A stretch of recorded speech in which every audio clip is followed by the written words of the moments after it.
If you're an AQA A-Level Business student looking for a video to revise Unit 10 Managing Strategic Change, well, this video is for you. Now this will be part 1 of a 2-video series, but in this video we're going to go through some important concepts that you need to know for your exams. We're going to go over some key theories and models such as Lewin's force field analysis. We'll also take a look at both of Kotter's and Schlesinger's models for change, including the different reasons why people resist change and the different methods to overcome that resistance for change. We'll also have a look at Organisational Culture, including Handy's corporate culture model and so much more. Let's get into it. The first topic that we'll take a look at in this revision video is the causes, pressures and value of change.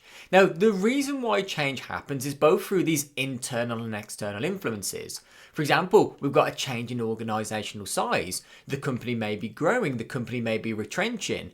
We can also look at poor performance. So it could be poor operational performance, poor financial performance. Another reason could also be due to new ownership. Maybe we've got new shareholders on board. Maybe we've gone from a private to a public limited company. We could also look at new leadership, so a new CEO, and we can look at responding to different external influences. Now let's break each of these down in a bit more detail. Starting off with, how does a change in organisational size mean that a business may need to change, and what's the value of doing this? Well, first of all, as the business grows, we obviously need to hire more staff because we may need to satisfy a higher level of demand. And of course, when the business is hiring more employees, we may need to change our organisational structure. Our organisational hierarchy may need to be in more depth. We may need to add more processes and policies. Now, businesses can grow in different ways based on Ansof's matrix. We could expand into international markets. But we know as the business is expanding, it can lead to economies of scale. So the value of changing for a business as it begins to grow is that, well, we're becoming a little bit more competitive. Because economies of scale, reducing our unit costs. We know that is one method of gaining a competitive advantage through Porter's generic strategies. Or we're attracting more talented staff now to the business because we can afford higher wages. Once again, that could help the business differentiate themselves. And as we said, when the business is growing, they need to meet higher levels of demand. Well, we need to think now more operational efficiency. And we know that introducing more automation, introducing more machinery, it can help us achieve this. It can help the business operate at higher productivity levels. But once again, we would need to manage this change. Another key pressure as well in terms of why a business would need to change is because they may have been experiencing poor business performance. Now, this can look in several different ways. Potentially, we're losing customers. Our products may not be that competitive within the market anymore. We may not have kept up with market trends. Our competition may have excelled. So now internally for us, we're losing customers, we're losing revenue, we're losing profits. It could also be due to the business has been unethical, so we may have had a damaged reputation. So when we are looking at poor performance, typically when the level of demand for our products is going down, well, it starts to hit the business in different ways. You know, from an operational standpoint, our capacity utilization begins to reduce. And we know as our capacity utilization reduces from unit 4, that our fixed costs are now spread over fewer units, and that could increase our unit costs. And not only the operational performance, but we could also look at our financial performance. Maybe we have a weaker cash flow. Maybe we have liquidity issues where our current liabilities are higher than our current assets. So we have a current ratio below 1. We may have a really poor working capital position. And as the business is experiencing this poor performance, they need to make drastic changes. They may need to make people redundant to become more cost efficient. They may need to look at downsizing the business. But when we look at making people redundant as well, we also have an issue with further HR performance. Because our staff, they may not be that motivated because their job security has been taken away from them. So once again, this causes even more issues and more pressures for a business needing to change. Another key pressure of why a business would also need to change is down to new ownership. Now, when we look at new ownership, this could either be a private limited company going through a stock market flotation and selling their shares publicly on the stock exchange for the very first time. Now, we know this is going to invite a lot of change for the business because we're inviting more shareholders. There's more of a need for the business to create those returns, to create those financial returns for their shareholders, delivering on profit goals. Could be also due to the fact that a new owner has actually took majority control of the business, so they have now majority say of the decision making, or following a merger or takeover. Now, when we look at the value of change, especially from a merger or takeover, well, we know this from our previous units, it can be quite beneficial because the business's output is going to be increasing by quite a large rate, and we know that could lead to economies of scale.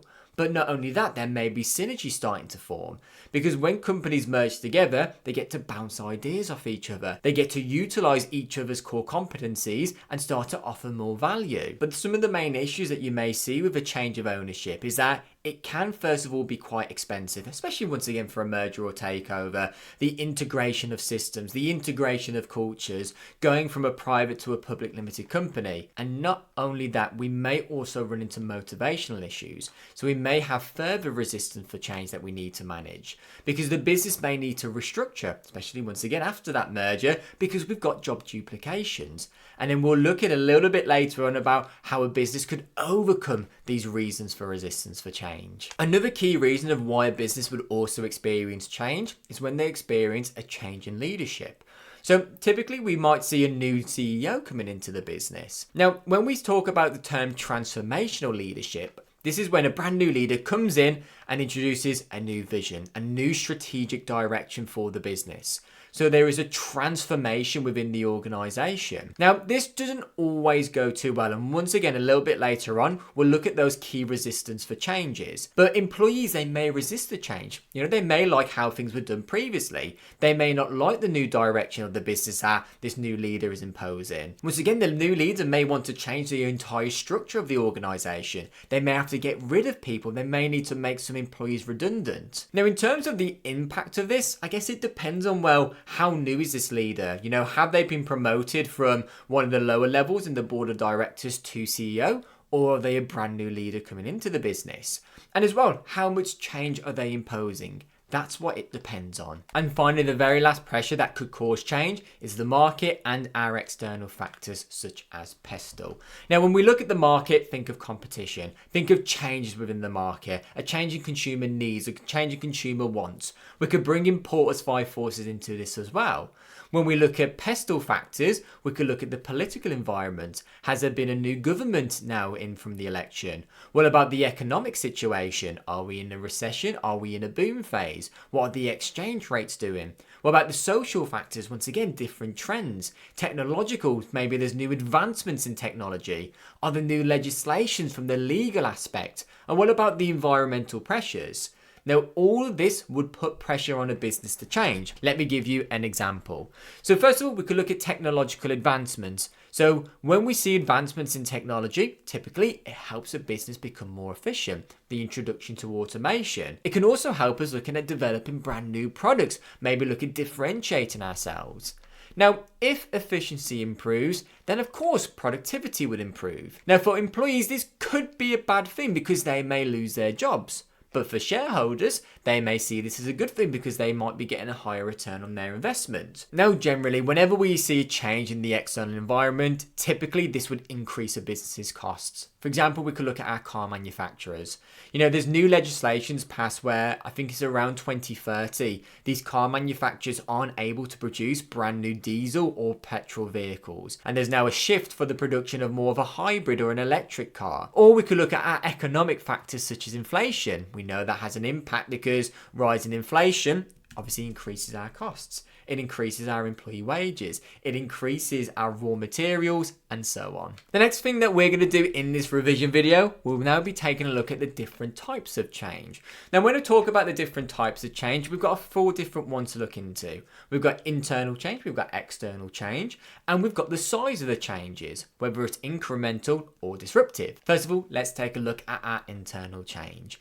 Now, when we think about internal change, quite simply, we're looking within the business. So the actual change that is happening is coming from inside the business. Maybe, for example, it's a new leadership style that they're introducing. We could have just introduced a brand new CEO to our board of directors. Or it could be down to a company restructuring. So, for example, we could look at delayering, going from a tall organisational structure to more of a flat one. And next up we have is our external change. Now, quite simply, if internal change is change that has happened because it's come from within the business, external change just happening from outside the business. Now we know we've got our tools such as Pestle. We could look at the political, economic environment, social, technological, legal, environmental. We could also look at competition and the market, how our market dynamics have changed. Then we've got the different sizes of changes. First of all, we've got our incremental changes. Now, incremental change is small, gradual adjustments made over time, potentially to improve our processes or general business performance. Now, incremental change typically happens because we need to keep up with changes in the external environment, which we will learn about this in a bit more detail later on in a topic called strategic drift. But this basically shows why we need to constantly make those changes. Now, the idea is that these small changes end up having a significant change over time. And it also means that maybe less resistance to change. Because when we try and implement a brand new and a big change for employees, we get a little bit more resistance. But when we make those small adjustments, we're not pushing our employees or our stakeholders too far out of their comfort zones. So you'll tend to find there's less resistance. However, we also have what we call disruptive change. Now, if incremental change is small changes, disruptive change, well, that is sudden and significant change, which will literally change the way a business will operate. Now, an example of disruptive change that we are seeing now and probably will continue to see over the next decade is artificial intelligence. Because if you think about it, AI has been changing the way that businesses operate. They're able to streamline more of their operations. They're able to replace employees now with the introduction of AI. It also helps the way that we analyze data, how we actually produce our products and services, and so much more. So when you think of disruptive change, this is big change that happens that literally changes the way that businesses will operate. The next topic that we're going to take a look at in this revision video will be introducing our Lewin's force field analysis. Now, you may be asking, what on earth is this all about? Well, essentially, Lewin's force field analysis is a model that we use to understand the factors that either support change or oppose change within a business. And it helps those decision makers basically weigh up the pros and the cons before implementing the change. So our driving forces, these are the factors that push for change. These include things like, new technology, changing customer demands, pressure from competitors, and all of these factors will encourage the business to change and to adapt. Whereas we look at our restraining forces. Now, restraining forces, these are the factors that would resist change, typically from different stakeholders. This might include employee fear, the lack of resources, our existing company culture that makes it harder to implement these new strategies. And then later on in this video, we'll talk about Kotter and Schlesinger's 4 reasons for resistance to change, which essentially explain those restraining forces. Now, in order for change to happen, we need to make sure those driving forces are stronger than those restraining forces. Now, in order for a business to do that, we can either increase those driving forces, but sometimes those are out of our control, or we reduce those restraining forces. Once again, it depends on what those restraining forces are. But let's say, for example, it's our employees who are restraining the change. Well, once again, we'll look at Kotter's and Schlesinger's 6 reasons for overcoming this. However, if our restraining forces are stronger than the driving forces, change would not happen. So as a business, we need to manage those driving forces and those restraining forces. The next topic that we're going to take a look at in this revision video will be introducing what we call a flexible organisation. Now, what on earth is a flexible organisation? Well, essentially, it's one that is flexible. It's an organisation that is able to adapt quickly to changes in its environment. So those changes, as we say, could be around customer needs or our market conditions or whatever the change might be. So it's a business that can make decisions quickly when it sees change. And it will also be able to spot the need for change quicker. Most innovative firms that we speak about, for example, Google, they are what we would call a flexible organisation. Now, your ability to change, of course, depends on how flexible the organisation is. Now, a business can become more flexible through different methods such as restructuring, delayering, flexible employment contracts, using more of an organic structure rather than a mechanistic one, and finally, managing our knowledge and information a little bit more effectively. Don't worry, we're going to break down each of those now. And the first one is restructuring. Now, quite simply, all we mean by restructuring is changing the way that the business is organised, maybe changing the hierarchy, changing how decisions are made. The reason we want to do this is that we want to improve the business's efficiency or respond to change in more effective ways. Now, for example, let's say we are going on an international scale. So what the business may need to do is they may want to start to decentralize that decision-making authority. Because the problem is that if we centralize it, we don't understand those local market needs or those consumer wants. But by decentralizing this, the organization may become a bit more flexible. Or it could actually be the reverse process of this. It could be going from more of a decentralized to a centralized approach. But it depends on the situation. Because let's say we are in a time of crisis, then you want the decision making to be centralized because you want decisions to be made more quickly and more efficiently. So when we talk about are we centralizing or are we decentralizing, it just depends on the situation. The next way a business can become more flexible, and this has been examined a few times in the past, is looking at delayering. Now, all we mean by delayering is we're removing layers out of the hierarchy. We potentially are going from more of a tool structure to more of a flat structure, so the span of control of managers become wider. Now, the reason why we would want to remove levels out of our hierarchy is to speed up vertical communication and decision making. So rather than communicating through 10 different layers, we're able to vertically communicate up and down the hierarchy a lot quicker. And not only that, we can also reduce management costs in the process. And as we said, if we have fewer levels within the hierarchy, vertical communication flows more efficiently, flows a lot quicker. And not only that, but because your managers now have a wider span of control, they're going to have to start empowering the subordinates to take on that responsibility to make those decisions. So once again, another great way to become a flexible organisation is looking at delayering. And another way that a business can become more flexible is having these flexible employment contracts. Something that we learned a little bit earlier on, especially when we looked at human resources. Now, all it means when we have flexible employment contracts is that these are different agreements that either allows employees to change the amount of hours they're working. So rather than working full-time, they could look at working part-time or 0-hour contracts. It could also be around the location, so potentially work from home, potentially work from different sites. Or the job roles themselves can be suited to different business needs. So flexible employment contracts will allow the business to be more adaptable as they can move employees around the organisation easier. Additionally, by using these open term contracts, so rather than stating in your contract you have to work on these strict duties, employees are less likely to say, well, that's not my job. So you're a bit more loose in terms of saying what the employment's responsibilities are. And one of the key reasons we also want these temporary part-time or 0-hour contracts is that we are able to meet supply with demands. Because during the weekends, let's say if we're a restaurant business, typically we're going to see higher levels of demand. So you want more employees working those time periods. But that also means when demand isn't high, you don't want employees working those time periods. So to make the organisation more flexible, i.e. meet their levels of demand with their number of employees, you want to have these temporary and part-time workers.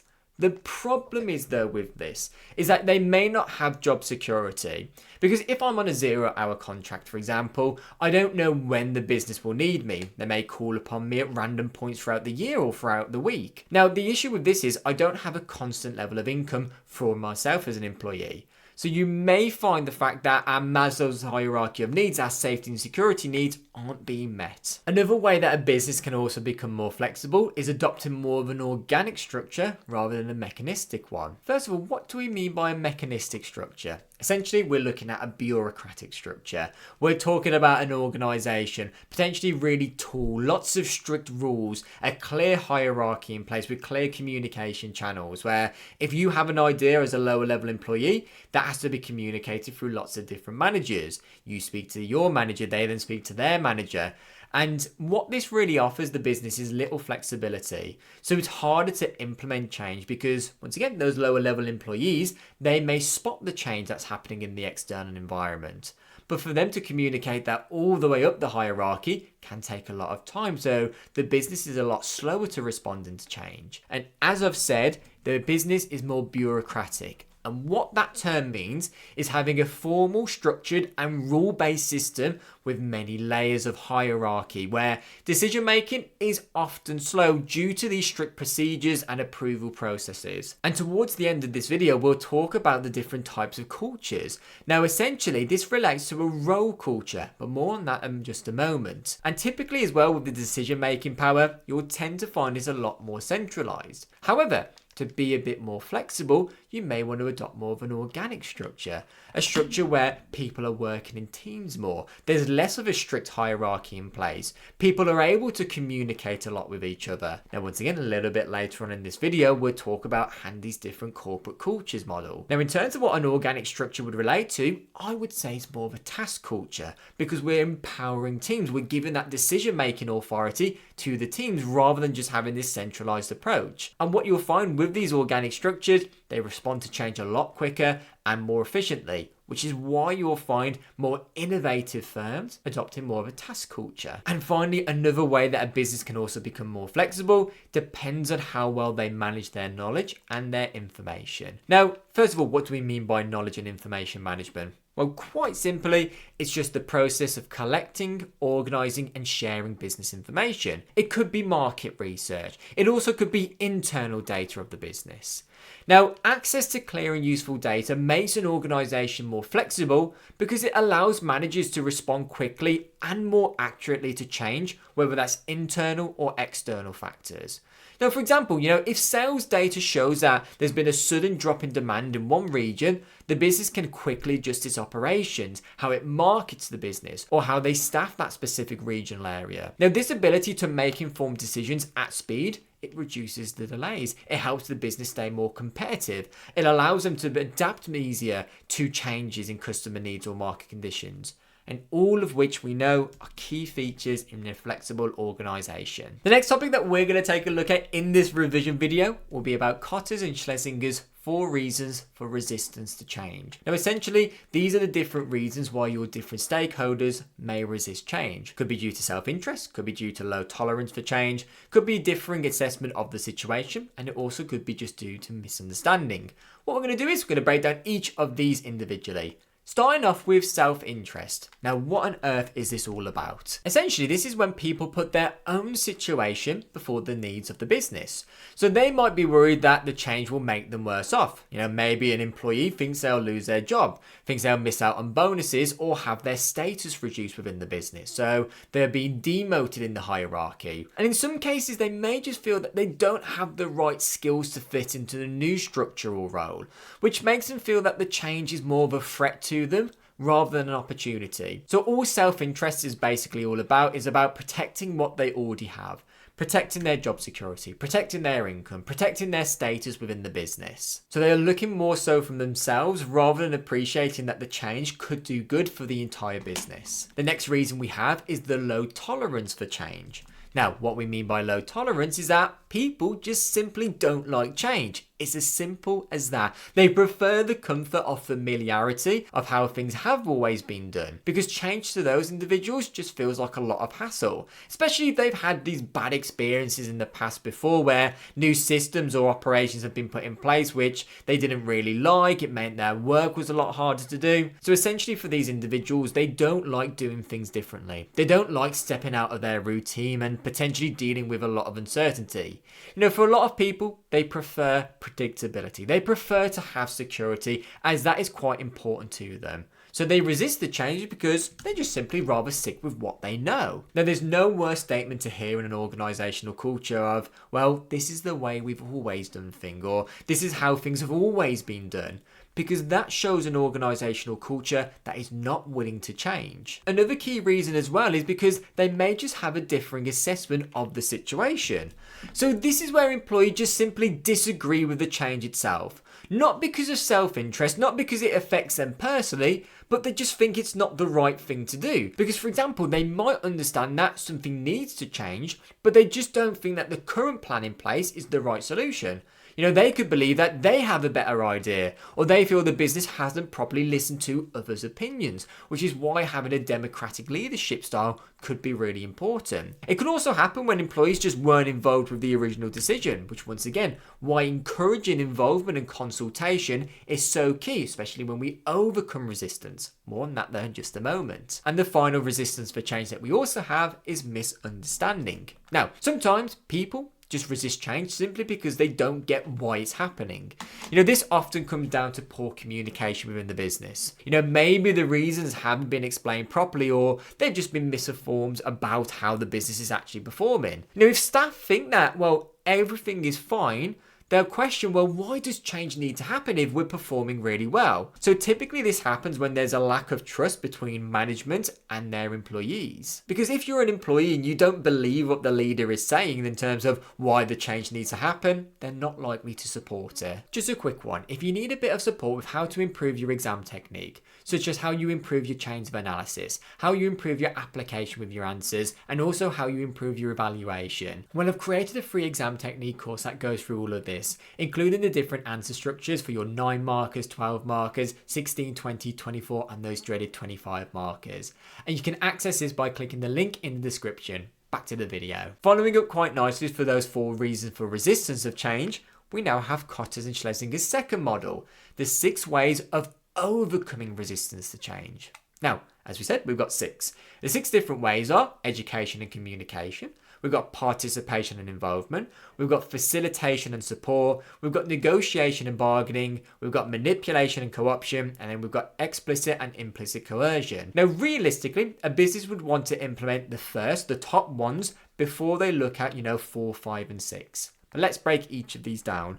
Starting off with education and communication. So quite simply, this is all about explaining why the change is happening, why it's actually needed, and how it could help the business. Now, if people understand the reasons behind the change, hopefully they're more likely to accept it. And it especially helps when there's a misunderstanding, because by being honest with your communication and keep consistently communicating with those stakeholders who would be impacted by the change, it just builds a bit of trust between them. Because you want those stakeholders, you want your employees to see the logic behind the decision. Because when it comes to making change, there's never really a situation where everyone would be happy. But even with those who aren't happy, as long as you're communicating really clearly with them, and especially about the long-term benefits that this could have on the business, they should start to see the side of it where they start supporting the change itself. And it is seen more of an ethical thing to do. The second way of overcoming resistance for change is our participation and involvement. Quite simply, you get people involved in the change process,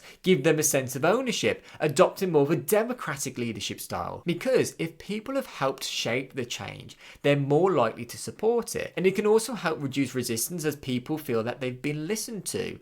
Employees may even offer better ideas of how the change could be more effective. That said though, it can slow things down, especially if there are disagreements or if the business doesn't actually use the ideas given. It works best well when you've got employees who are skilled employees, who have a lot of experience. So this is why a decentralized or a democratic leadership style would work well if the situation suits it, if we have got skilled employees. Another key way to overcome resistance for change, we've also got facilitation and we've got support.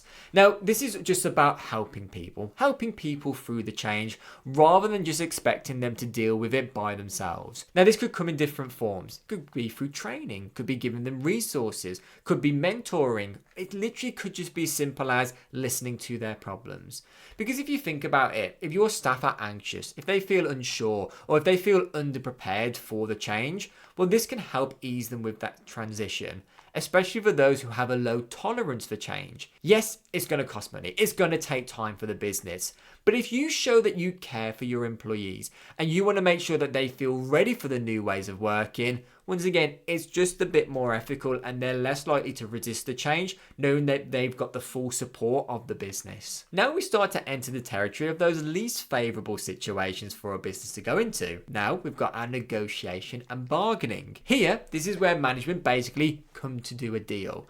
They offer rewards, they offer incentives, or try and compromise in return for support. So this could be pay rises, this could be giving your staff extra benefits. It could even be offering redundancy packages during a restructuring. Now, it can be useful when there's a strong resistance for change, especially from powerful individuals or those trade unions. Now, sometimes it's the only way to move forward, especially when people feel like they're losing out. But the reason why the business wouldn't necessarily want to go to this straight away is because it's probably going to be more costly. Because if you increase the wage of one employee, you best believe everyone else would be asking for that. So realistically, it can start to increase the business's costs. Now we start to go into the more unethical side of things, of manipulation and co-option. Now, this involves bringing key individuals into the change process to win them over. And when I talk about key individuals, it'll be the people who have a lot of power or influence over their selected followers. Because you might offer those key individuals a role within the decision making, or give them just enough information to get them on your side. Because the idea is, if you can influence them, if you can get them on your side, others should follow. As I said, it can be effective, but it's risky because it can be seen as a bit of a sneaky and unethical thing to do, because if employees realise they've been influenced or only given part of the picture, and in the short term can be effective, but over the long term it could potentially just damage the relationships between the employees and the business. And finally, we've got the very last reason. We've got explicit and implicit coercion. Now, quite simply, this is more of a forceful approach. I know the picture on the screen looks like those two are about to beat the individual. It's not about that, no. It's not about getting a stick and whacking people who don't believe in the change. It's more so the fact that change is pushed through by using threats or pressure. As I've said, not physical violence threats, so we're not getting a stick and beating people. It could be clear, so it could be, accept this or face redundancy. Or it might be more subtle, more of implied consequences. Now, this doesn't aim to change people's minds, it's just to change their behaviour. This is usually the last resort when nothing else has worked and the change still needs to happen quickly. Whilst it might get the job done, the problem is you're going to be damaging morale, because those type of threats that you're giving people, they would remember that. So you may have damaged long-term relationships, you may have poor morale, especially within the culture and those remaining employees. The next topic that we're going to take a look at in this revision video will be about our organisational culture. Now, what on earth is organisational corporate culture? Essentially, it's the shared values, it's the shared beliefs and behaviours that essentially shape how employees interact and work within a business. Now, when we look at culture, we can look at it on an individual friendship group basis. Think about your friendship group. You've got your own unique culture where someone else comes into it, they wouldn't understand how you communicate or why you communicate in the ways that you do with other people. We could also look at it at a regional basis. The way that people act within the UK can be very different to the way that people may act in China or Japan. But we've also got this on a business level. Now, companies can influence their corporate culture, and the ways that they do this is through several different factors. First of all, we can look at the founder. So the original ideas, the original beliefs and goals of the founders, this influenced the company's original purpose, the mission of the business, and how employees are expected to work. We can look at the rules, procedures, organizational hierarchy. Once again, this just influences how the business operates, how they make decisions. Is it centralized or is it decentralized? Is it heavily bureaucratic or is it more of a flexible organizational structure? We can also look at the type of product, because depending on what the product is should really influence how our customers interact with the business and the employees, and how our employees act with each other. So the level of professionalism. So for example, we could look at a luxury business versus a cheap inferior good. Next up will be the history of the business. So what's happened in the past? How has the culture changed over time? A massive one as well would be about leadership. So potentially, what leadership style do they adopt? Is it autocratic? Is it paternalistic? Is it laissez-faire? Is it a democratic leader? We can also look at any company events, team building activities, and just workplace customs that really help create that sense of identity, create that sense of belonging or lack of belonging and teamwork. Of course, as well, the cultural influences, so where the company's home country is, because that would affect workplace norms, how we communicate, the leadership approach. And finally, the values and beliefs, so any ethical standards or attitudes and principles shared across the company. Now, it's important to note when it comes to organisational culture that it may need to adapt over time, because we've already spoke about those different reasons of why we need to adapt. Well, sometimes a business just has to change its culture because the current one isn't working. Maybe there's been breakdowns in communication, or there's just other resistance to new ideas. It could also be due to these external pressures like